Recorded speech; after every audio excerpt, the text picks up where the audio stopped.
जी अस्सलाम वालेकुम। वालेकुम अस्सलाम सलाम। वालेकुम सलाम सर। वालेकुम अस्सलाम। वालेकुम सलाम sir.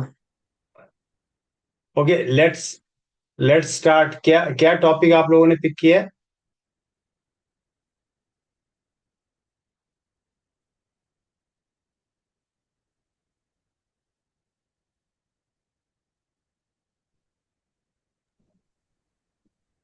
Sir, economic viability of distributed hen farming in rural areas, a case study of sustainable livelihood. Brilliant brilliant. अच्छा, अब देखें चैलेंज क्या है हैंड फार्मिंग के रेफरेंस से। First of all, as a again agriculture economist, business people, what is the demand? कितनी demand है हमारी एग्स की और हमारी मीट की, in in in terms of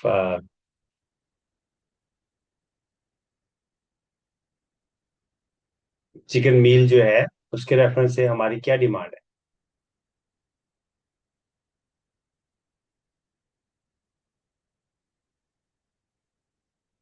जी बताएंगे।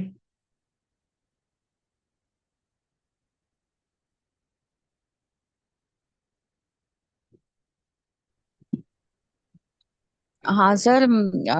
जैसे एक डेली बेसिस पे फॉर द ब्रेकफास्ट चाहिए, यानी हर कोई आजकल नाश्ते में एग को पसंद करते हैं, और स्पेशली जो देसी एग्स होते हैं उसको रिकमेंड करते हैं। मतलब आपको ज्यादा कंज्यूमर उसी के मिलेंगे, और मतलब डिमांड भी है मतलब एज कम्पेयर अगर हम कहें कि तो उसकी एग्स जो देसी एग्स हैं उनकी ज्यादा डिमांड है। और अगर हम हैंड फार्मिंग की बात करें तो जो हमारा देसी मुर्गी होती है उसकी डिमांड ज्यादा है एज कम्पेयर टू फार्मिंग की।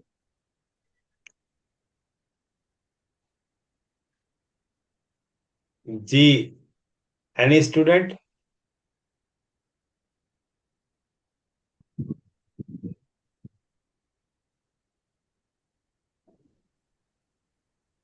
सर, इसमें अगर हमारी प्रोडक्शन hen फार्मिंग में ज्यादा होती है तो हम एक्सपोर्ट भी करेंगे और इससे हमें हमें डॉलर में जो है ना बेनिफिट्स भी मिलेंगे, अगर कमर्शियल लेवल पर ये कर रहे हैं तो। देखिए, सबसे पहली बात तो अपने आप को कर लें, अपना क्या से कहना चाहिए, लाइफ स्टाइल के अंदर चेंज लेके आए।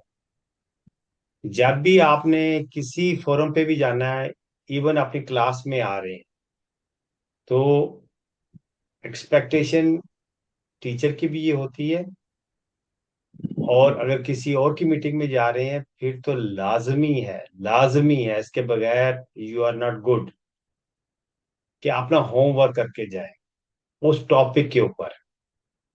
अगर आप होमवर्क करके नहीं आ रहे तो आप जो प्रोफेशनल नहीं। अब ये लेटर डिस्ट्रीब्यूट हुए हुए कितना अरसा हो गया, ठीक है, लेकिन किसी ने भी आपने जो है इनके ऊपर जो है ना एज ए एग्रीकल्चर इकोनॉमिस्ट या एग्री बिजनेस पीपल काम नहीं किया। अगर किसी ने किया होता तो यहाँ पे मुझे कोई सॉलिड नंबर्स देते। देखो, मैं आपको एग्जांपल देता हूँ कि मैं क्या हूँ, अपना एक फार्मर हूँ, बिल्कुल अनपढ़, ठीक है। और आप मुझसे पूछते हैं कि जी तुम्हारी क्या वजह है कि तुम्हारी खेती जो है ना उसकी प्रोडक्शन इतनी नहीं है, तो ज़ाहिर है कि मैं उसका उल्टा सीधा जवाब दूंगा। ज़ाहिर है मैं तो अनपढ़ हूँ, मुझे तो कुछ पता ही नहीं है। लेकिन वही सवाल अगर मैं करता हूँ किसी सॉइल साइंटिस्ट से, तो वो मुझे क्या जवाब देगा? वो मुझे जवाब देगा, मेरी एक्सपेक्टेशन है, वो ये कहेगा जी कि इसकी जमीन के अंदर जो है सॉइल में फलां फलां फलां फलां प्रॉब्लम्स है, जिसकी वजह से जो है ना इसकी यील्ड जो है वो कम है या उसकी क्रॉप नहीं होती। सही है या गलत है? बिल्कुल सर, ऐसा ही है। सही बात। तो जब जब मैं आप लोगों से बोल रहा हूँ तो अब मेरी एक्सपेक्टेशन ये है, नेक्स्ट टाइम जब आप लोग आएंगे उस टॉपिक के ऊपर, आप लोग कुछ होमवर्क करके आएंगे। अगर होमवर्क नहीं करेंगे मेरा कोई नुकसान नहीं, अपना ही नुकसान करेंगे। क्योंकि बात वही है कि एक लिमिटेड टाइम के अंदर चंद बातें ही हो सकती है, ठीक है, उससे ज्यादा नहीं बातें हो सकती। तो अब मैं आ जाता हूँ इसके ऊपर, हैंड फार्मिंग के ऊपर। मैं जो आपसे एक्सपेक्ट कर रहा हूँ नेक्स्ट, उसके अंदर आप लोगों ने मुझे बताना है कि पाकिस्तान का जो पोल्ट्री फार्मिंग है उसके ये नंबर्स हैं। एग जितने प्रोड्यूस होते हैं, मीट इतना प्रोड्यूस होता है, फलां ब्रीड की ये पोजीशन है, फलां फलां इसके चैलेंजेस हैं, ये हमारी डिमांड है और ये सप्लाई है, उसकी वजह से ये हमारी चीजें चल रही हैं। इसके ऊपर आप लोग अगर अप टू डेट नहीं है एज ए एग्रीकल्चर इकोनॉमिस्ट, तो फिर आप इस फील्ड में ना रहें, आप कुछ और करें। ठीक है, अगर आप लोगों को इससे इंटरेस्ट नहीं है, तो फिर आपके पास एक कागज ही है कि जी मैंने ये बस वो डिग्री कर ली है, और फिर आप ब्लेम करेंगे कि जी मुझे कोई जॉब नहीं मिलती, मुझे मैं कोई बिजनेस नहीं कर सकता हूँ, मैंने तो इतने साल जिंदगी के लगा दिए हैं और प्रैक्टिकली मुझे कुछ मिल नहीं रहा। Because you are not prepared, आपने अपना काम किया ही नहीं है। ठीक है ना, मुझे अंग्रेजी बोलना आ गई है या उर्दू बोलना आ गई है, तो इसका मतलब ये नहीं है कि जी मैं कुछ कर लूंगा। वो तो मुझे एक चीज आई है ना, कि जिससे मैं कम्युनिकेट कर सकता हूँ। अब मैं अंग्रेजी बहुत अच्छी बोल रहा हूँ, लेकिन उसके अंदर कोई काम की बात ही नहीं कर रहा हूँ। आप कहोगे यार इंग्लिश इस बंदे को आती है, लेकिन हमें तो कोई समझ में आएगी, हमें एग्रीकल्चर इकोनॉमिक्स को उसने कोई चीज बताई नहीं है। तो एग्जैक्टली यही पोजीशन आप लोगों की है। इसको बांध लें अपने पल्ले से, कि अगर आप प्रिपेयर नहीं करेंगे, होमवर्क नहीं करके आएंगे, तो उसका कोई फायदा नहीं, और फील्ड में भी जाने का कोई फायदा नहीं। अब इतनी मेहनत करके जाओगे इतने दूर दराज इलाकों में, और वहां पे जाके आप जो है अच्छी खासी मेहनत करके वापस आओगे, मिलेगा कुछ भी नहीं, क्योंकि यू आर नॉट प्रिपेयर। अपने आप को अपने प्रिपेयर करना। अब हैंड फार्मिंग की हम जो बात कर रहे हैं, ये जो प्रोजेक्ट की हम बात कर रहे हैं, इसमें देखें दो मॉडल्स हैं। ठीक है, डिमांड मैंने आप पे छोड़ दी है, डिमांड इज ह्यूज, वो आपको पता होना चाहिए। इंपोर्ट एक्सपोर्ट की बातें हम बाद में करेंगे। हमारी कंट्री की जो डिमांड है, हम उसको फुलफिल नहीं कर पा रहे, इससे अच्छा बिजनेस क्या होगा? तो अब सवाल ये पैदा होता है कि जी डिमांड जब इतनी ज्यादा है, अंडों की, मुर्गी की, गोश्त की, हर चीज की, तो फिर जो है वो अपना हम प्रोड्यूस क्यों नहीं कर पा रहे? इसका कोई जवाब है हमारे पास? क्या कहते हैं?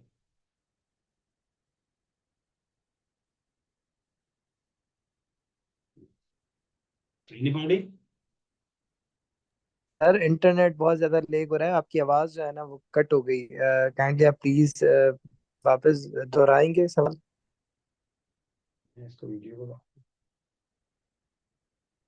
आज इंटरनेट क्यों कर पड़ा? सर आज यहाँ पर बहुत ज्यादा इंटरनेट, सबको सब स्टूडेंट्स है ना, इंटरनेट सबके पास लेग हो रहा है बहुत ज्यादा। अच्छा, मैं सवाल रिपीट करता हूँ। क्वेश्चन ये है कि पाकिस्तान में अंडे और मुर्गी की डिमांड बहुत ज्यादा है, यस सर। प्रोडक्शन कम है। ठीक है, yes sir. Supply and demand के मुताबिक उसकी क्या वजह है कि लोग ज्यादा प्रोड्यूस क्यों नहीं कर पा रहे? सर शायद लोगों के पास इतने रिसोर्सेज नहीं है। ये शायद वाली बात कुछ नहीं होती बेटा। और क्या वजह है? सर अवेयरनेस नहीं है कि डिमांड इतनी ज़्यादा है तो बंदा इस फील्ड में अपना बिजनेस करे। और क्या वजह हो सकती? सर और एक वजह ये भी हो सकती है कि उनकी जो है ना वो केयर नहीं की जाती सही से। और सर ट्रांसपोर्ट का भी बड़ा इशू होता है यहाँ पे। और क्या वजह? सर प्रॉपर फार्मिंग जिस तरीके से की जाती है वो भी वहाँ, यहाँ पर जो है वो चीजें भी, वो मशीनरी भी शायद अवेलेबल नहीं है। और क्या वजह?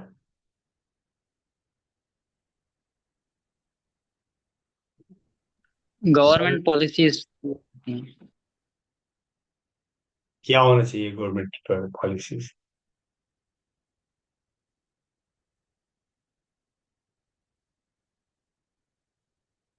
देखो, आप में से किसी ने भी ऐसी कोई बात नहीं ಇದು की। ಗಾಳ ಸಂಜೆ ಮಂಜೆ ಎನ್ನ ಬೇಣ ತಿಜ್ಜ ಫಿಲ್ಟರ್ ನಮ್ಮನೆ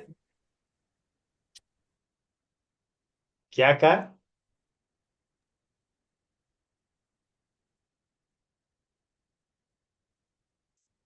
मैं ये कह रहा हूं, आप में से किसी ने भी ऐसी कोई बात नहीं की कि मैं फर्क कर सकूं कि मैं एग्रीकल्चर इकोनॉमिक्स के स्टूडेंट से बात कर रहा हूं या एक देहाती आम जो फार्मर है उससे बात कर रहा हूं। उनसे मैं ये सवाल करूंगा ना, क्या मुर्गियां क्यों नहीं पालते, वो भी आगे से यही बातें करेंगे जो आप कर रहे हैं। तो फिर फर्क क्या हुआ? आपको क्या फायदा हुआ यूनिवर्सिटी में इतने साल मगजमारी करने का?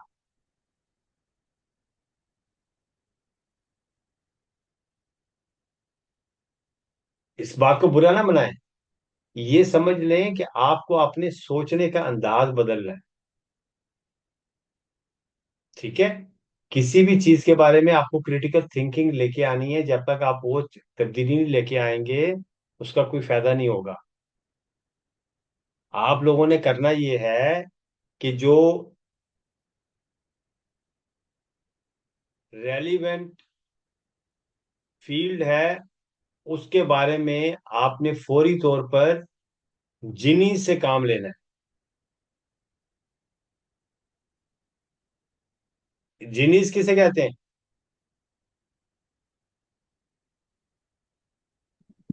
चैट जीपीटी से कहो सर। गुड। आर्टिफिशियल इंटेलिजेंस के जितने टूल्स एंड टेक्निक्स हैं उनको मैंने हाँ नाम दे आर जिनीस कर दिया है। ठीक है? Yes sir. कि वो आपकी मदद के लिए तैयार हैं एनी टाइम, लेकिन सर उनसे मैं मदद। बाबा जी कहता हूँ। जी, सर मैं बाबा जी कहता हूँ। बाबा जी कहते हैं, बिल्कुल सही है कि बाबा जी से आप पूछो और अपने आप को एजुकेट करो। फिर बाबा जी को कहो कि ये करके दे, तो वो आपके लिए वो काम करके दे। ठीक है? तो हमारे पास जो पावर आ गई है, वो चंद साल पहले हमारे पास ये पावर नहीं थी। तो आप सब जो है, you are blessed with this thing, it's a huge opportunity. लेकिन उससे काम लेना आपका काम है ना। ठीक है? तो anyway, come back to the topic कि हमने जिनी से काम लेना है टू अंडरस्टैंड कि हमारी पाकिस्तान की हैन फार्मिंग जो है, पोल्ट्री फार्मिंग जो है, उसके अंदर क्या कुछ है क्या कुछ नहीं है। ठीक है? उसको समझना है एज ए एग्रीकल्चर इकोनॉमिस्ट। और हजरत अली का एक कौल उनसे मंसूब है, वो याद रखें, सवाल करना आधा इल्म होता है। आप किसी से सवाल तब करोगे जब आप उसको समझने की कोशिश करोगे। तो जब आप समझ करने की कोशिश कर रहे हो तो आपको आधा इल्म आ गया। ठीक है? तो जब तक आप सवाल नहीं कर रहे हो, उसका मतलब है आपको इल्म ही नहीं है, आप बात ही नहीं है समझ में नहीं कर रहे। तो उसके लिए आपको क्या करना है, उसको पहले हिम्मत करके उसको समझना है कि व्हाट इज इट। तो सवाल जिन्हीं से आपने ये करना है, इस पे टाइम लगाएं, समझें कि पाकिस्तान में हमारी पोल्ट्री फार्मिंग हैंड फार्मिंग के क्या मसाइल हैं, व्हाट आर द रीजंस कि we are not fulfilling the demands of the Pakistan in terms of eggs and meat. And chicken. ठीक है? अच्छा, अब उसके बाद हम आ जाते हैं इस बात के ऊपर कि दो किस्म की जो है वो पॉसिबिलिटीज हैं in any business.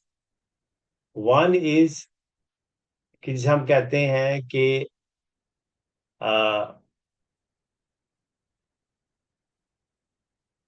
Full setup.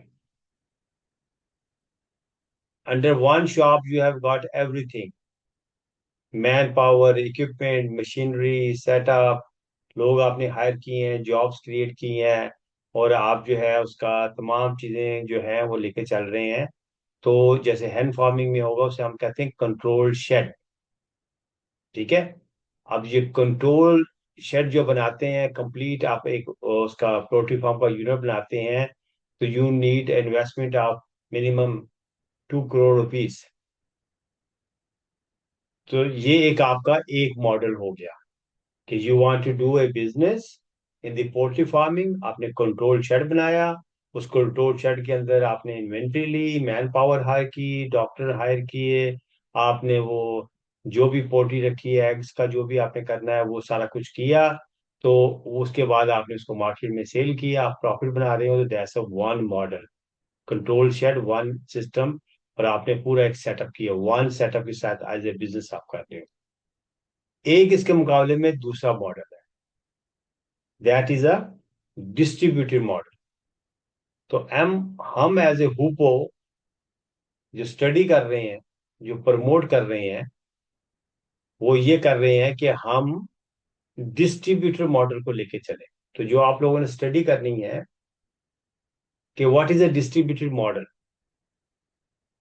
Distributor model का मतलब ये है कि हमने सबसे पहले टारगेट सेट करने हैं। हम ये कह रहे हैं अगेन, जिसको आपने वैलिडेट करना है एज ए एग्रीकल्चर इकोनॉमिस्ट।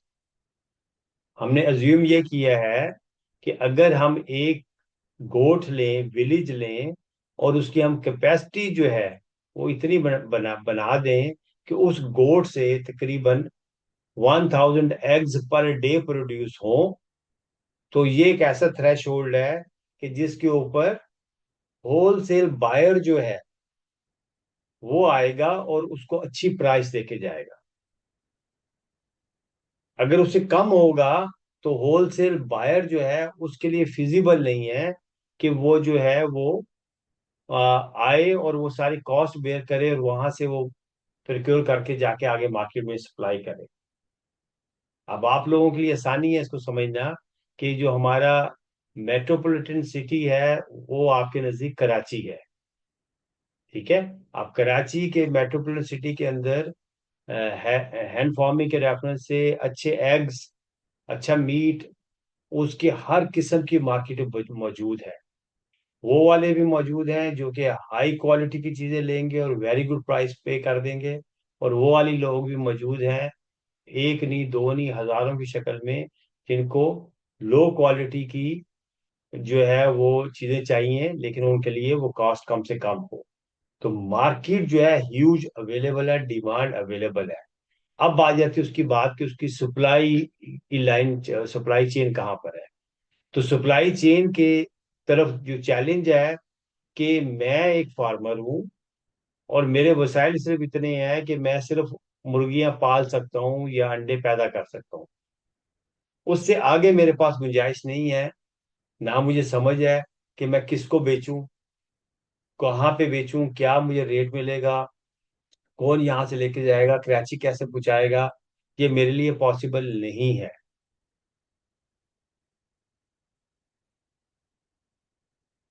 ठीक है, तो मैं खैर इंटरनेट की भी आप लोगों को प्रॉब्लम आ रही है। महर का मैसेज आया कि शायद वो ज्वाइन नहीं कर पा रही। एनीवे, तो मैं ये रिकॉर्डिंग आप सबको भेजूंगा।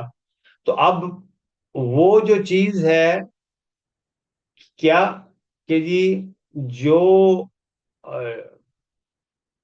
कैपेसिटी बिल्डिंग हम करें कि वो जो बायर है वो मिडिल मैन है, उसने अपना प्रॉफिट बनाना है। उसको चाहिए कि सप्लाई के कहाँ कहाँ से वो ले सकता है मुर्गी या अंडे अच्छे रेट के ऊपर, और वो जो सप्लाई करे होलसेल के ऊपर टू कराची, उसका अपना मार्जिन हो, और वो जो आगे जाके रिटेल पे बेचे उसका अपना मार्जिन हो। तो everybody should be in win win situation कि सब अपनी सर्विसेज पे एक अच्छा जो है वो उनको पैसे मिल रहे हों। तो then it could be a sustainable model. तो वो जो डिस्ट्रीब्यूटेड मॉडल है उसके क्या वो है अपना, क्या नाम उसका, प्रैक्टिकल उसकी जो है अपना, हाउ इफेक्टिव इज दैट, क्या उसके अंदर रिस्क है, कितना वो चलेगा नहीं चलेगा, कैसे ये मुमकिन है, और उसका हुपो का जो मॉडल है उससे कैसे रिलेटेड। क्लियर है ये सो आपको concept? Yes yes sir, sir. बिल्कुल। ठीक है, तो अभी तक हमने जो कुछ किया है वो हमने एक विलेज के अंदर हमने दो शेड बना के दिए हैं अपना हैंड फार्मिंग के ऊपर। और उनका उसका जाके आपने स्टडी करनी है। मैं वीडियोस भी यहाँ पे पढ़ी हैं, और आई वुड इनवाइट यू कि चैनल पे खुद वो वीडियो ढूंढें मेरे चैनल के ऊपर, और उसको स्टडी करें, उसको सुने, उस पर कमेंट करें, ठीक है, ताकि कल की मीटिंग के अंदर हम उसको डिस्कस करें। आप बच्चों की तरह मुझे दोबारा बार बार नहीं कहना, ना मेहर को बार बार आप लोगों को कहना है।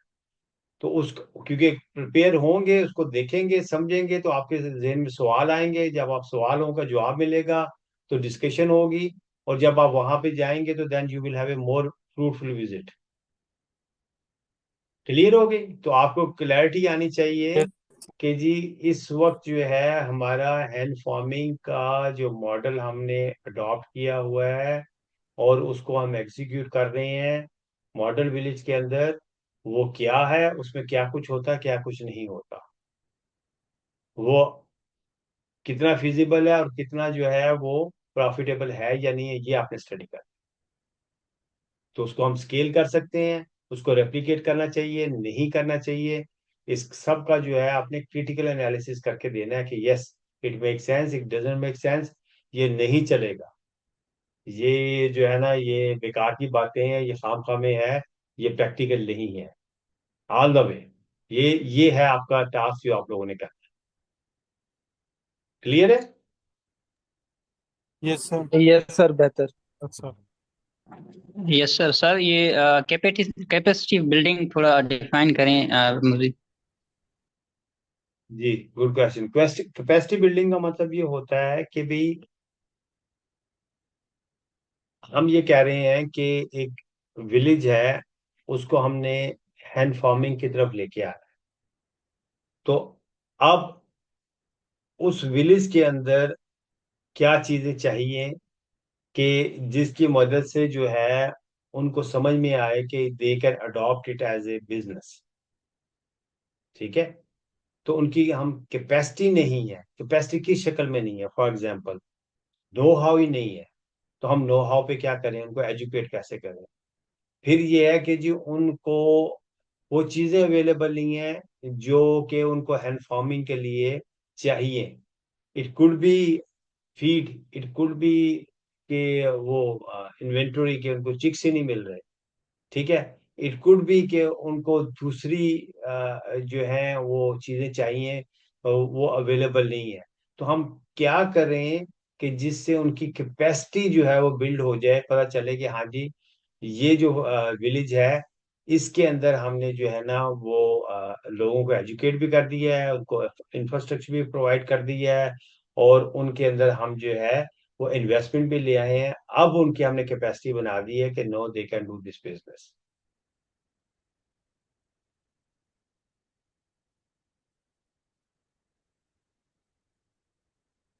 क्लियर है?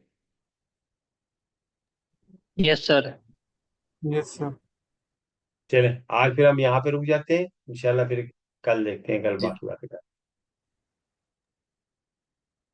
Okay sir, thank you so much. Thank you sir. हैं। ओके, अस्सलाम वालेकुम। वालेकुम अस्सलाम sir, thank you so much. खुदा हाफिज, टेक केयर।